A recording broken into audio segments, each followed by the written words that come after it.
एक व्यक्ति था महाराज जी, एक बड़े नाम जापक संत रहते थे गांव के बाहर,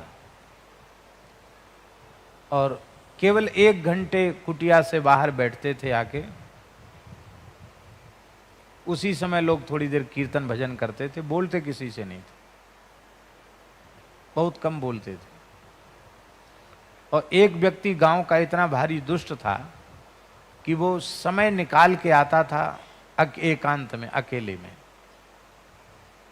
और 1 घंटे तक खूब गालियां बकता था महात्मा को, पत्थर भी फेंकता था, गालियां भी बकता था, चला जाता।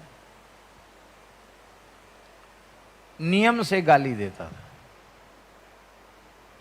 अब विचार करो कितना दुष्ट होगा। कोई झगड़ा नहीं, लड़ाई नहीं, कोई लेना नहीं देना नहीं, व्यर्थ में बहुत गंदी भद्दी गालियां देता। उस व्यक्ति की मृत्यु आ गई। जमदूत उसको पकड़ के ले जा रहे थे। जमलोक ही जाएगा ऐसा आदमी। तो उसने जैसे ही उसकी सूक्ष्म देह को वहां से लेके जाने लगे तो महात्मा की कुटिया दिखाई पड़ी।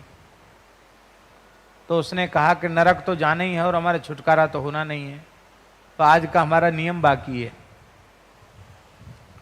तो उसने कहा कि हमको ज़्यादा नहीं, घंटा भर नहीं तो 10-5 मिनट ही गाली तो दे लेने दो। नरक तो हमको जाना ही है, जा ही रहे हैं, तुम ले ही जा रहे हो, आज इसको छोड़ूंगा, आज भी गाली दे के ही जाऊंगा। जमदूतों ने कहा भारी दुष्ट है ये, दुष्टता की भी चरमावधि है। तो चलो ठीक है। थोड़ी देर खड़े हो गए जमदूत और गालियां बकने लगा। महात्मा सिद्ध थे, सूक्ष्म जगत के दृश्यों को, सूक्ष्म जगत की घटनाओं को देख लेते थे। उन्होंने देख लिया कि वो जो निंदक जो रोज गालियां देता था वो उसको जमदूत पकड़ के ले जा रहे हैं। उन्होंने कहा भैया छोड़ दो इसको। कहा क्यों छोड़ दें?